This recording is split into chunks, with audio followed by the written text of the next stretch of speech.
Hey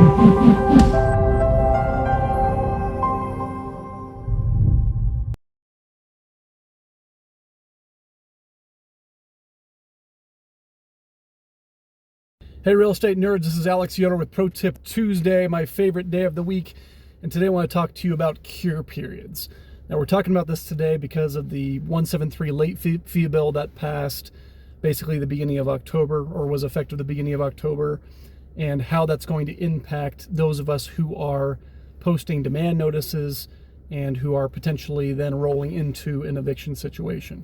So previously, the way that it would work is we would post a demand. Okay, the rent's considered late now. We now post what's now a 10-day demand, and they would have 10 days to cure or quit. In other words, they have 10 days to pay in full or to move. So cure or quit. And what most attorneys would advise is if you take any kind of a partial payment during that 10-day window, you don't have to, but if you do, you should then repost a 10-day notice after you receive that partial payment.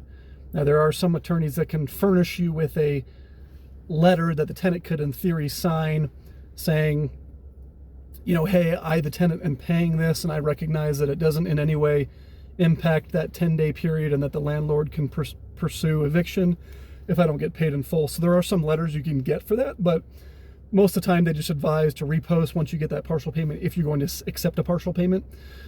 And previously, once that 10-day period was over, we didn't have to accept any monies. Now, in reality and practice, we almost never wouldn't accept full payment because we don't typically want to do evictions. We're only doing it because we have to, because the tenant's not paying. But there are some cases where the tenant has been extremely difficult, and we frankly don't want them to pay in that 10-day period because we don't want them to have the opportunity to cure. We want them to vacate the home.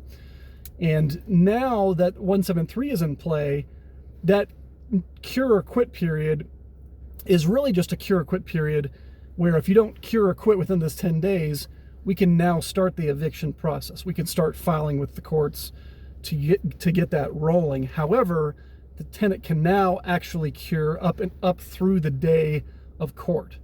So they can cure up through that first day of court. Whereas, again, previously, once that 10 days was over, they had no opportunity to cure unless you wanted them to, unless you were willing to accept that money. But now they can up through the day of court, whether you want them to or not. So that's the biggest thing to know. That's the biggest change that you should be aware of as a landlord, and how 173 is going to impact sort of that eviction process for non-payment.